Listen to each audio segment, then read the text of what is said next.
One woman says she got the biggest wake-up call of her life about 2 years ago. She found out that she was severely diabetic. That's when she made a drastic change. Now she's written a cookbook and is sharing her stories and recipes. I spoke with Jayne Jones, the no-sugar baker. I'll never forget this moment. She threw down her clipboard. She's like, there you have it, double whammy. Diabetes tends to skip a generation. And she's like, you've probably been severely diabetic for a matter of years, and life just kind of finally caught up with you. They say I was inches away from having a stroke. She released me and said these words to me. She's like, for the rest of your life, I need you to eat lean meats and salads. That's all I was told. No medicine, no meter, no nothing. So our husband and I went on our merry way. I thought, okay, this is going to be easy. Well, I woke up the next day feeling kind of miserable. I reached out to a friend, a great Chattanooga doctor, by the way, who is fantastic. I call him Dr. H. I think he's the best. I reached out to him and said, you know what? My vision seems to be really blurry. Well, it turned out that I lost my eyesight for about 3 weeks. Extremely blurry, couldn't see a darn thing, couldn't read anything. And when the glucose level was so high, it dropped so fast like it was, that's what happened. If someone would have just told me that, it would have saved a whole lot of fear, right? I actually ended up going to a retina specialist within the first week. He said to me I was inches away from 2 detached retinas.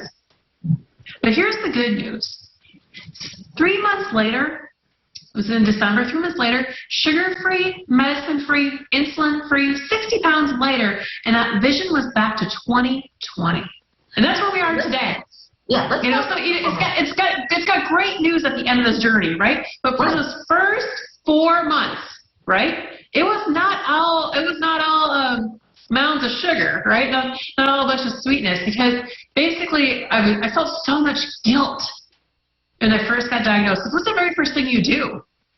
You Google it. Right? My parents even Googled it because they were like, oh, the symptoms are this, or oh, this is what's going to happen to you, or blah blah blah, right? And the first word you get is obesity. So you feel like it's because of what you did to your body, but there's a lot more to it. Yeah, let's talk about that a little bit and back up a little bit, because your lifestyle. We start talking about the obesity, the sugar. Before, what was a typical day like for you? What type of food? What did you consume?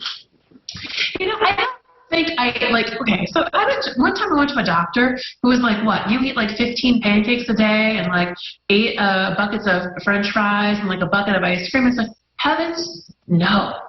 Nobody probably was more like calorie watching, or it's just a matter of my metabolism, matter of my body, right? I didn't necessarily work out as much as I used to. I think I told Dr. H when I first got sick, I'm like, Florida heat gets hot. I gave up walking and then I got sick. I gave up that part of that formula of my body, went away for a little bit, and that's when I actually started feeling miserable about myself. And maybe the diabetes showed its face when that started happening.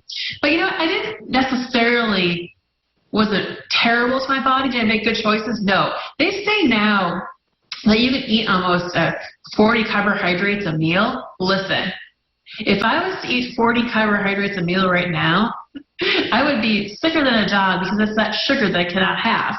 I've learned through my doctor that my body, right, can only eat 20 carbohydrates a day.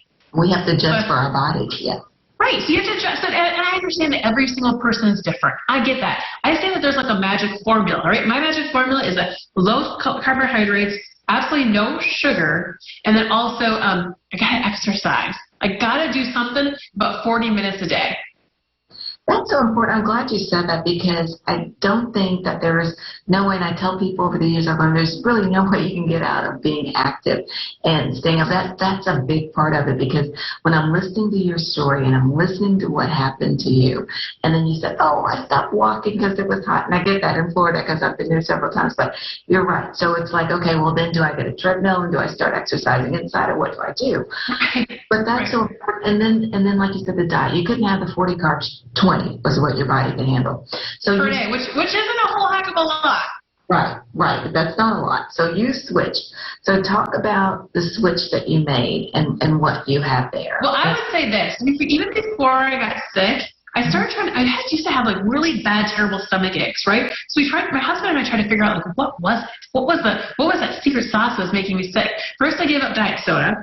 Then I'm like, well, that's not working because the stomach aches are still there. So I gave up red meat. Well, it turned out every time that we were having red meat, I was ordering a bunch of sides, thinking, oh, I was going good on the calorie intake, right? Well, those sides were full of sugar. So I was eating that, and I would still get sick.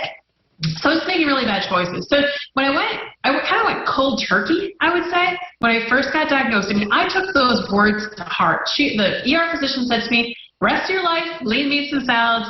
Gosh darn it, that's what I did. And I listened to my family physician who said, okay, listen, your plate is going to be, half of it's going to be a salad, the other half is going to be some protein, and maybe a little tiny potato or a little bit of rice. That's it.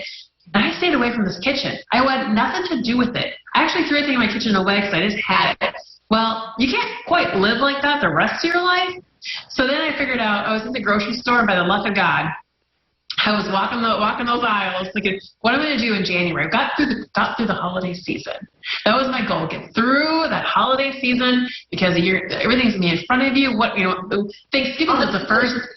Thanksgiving was the first one. Like, people were like, well, you're not going to be able to celebrate Thanksgiving because you can't have stuffing and mashed potatoes. Well, guess what, friends? You can celebrate the true meaning of Thanksgiving because it's not about food, right? It's about the blessings of what you get in life. So then I got through Christmas, and I was at the store. I'm like, what am I going to do? I found Swerve, which is an all-natural root vegetable sweetener, and I bought it. I thought, but by a chance, I'm like, I'll buy this and see what happens, right? I made cheeseburger soup, brought it over to my parents. Didn't even tell them I was making it. Brought it over to my parents, and I kind of watched them. I'm like, are they going to, like, gag? Are they going to miss it so much, right? They're going to think this is the worst thing they've ever had. And they started to cry. They're like, we've been waiting for this day since the day you got sick. And then, since that moment, I started baking all different experiments and different things. I'm like, okay, there's got to be a way I can make a chocolate chip cookie that is sugar-free. There's got to be a way to do it, right? So I did just that. Our daughter came home during COVID, and she's like, I started posting pictures on my personal Facebook page, and she's like, people really like what you're doing. You're kind of like the No Sugar Baker. You should start a different social media page that says the No Sugar Baker and start sharing those recipes, right? That's exactly what we did. Stay with us. More to come here on this edition of Trends on 3.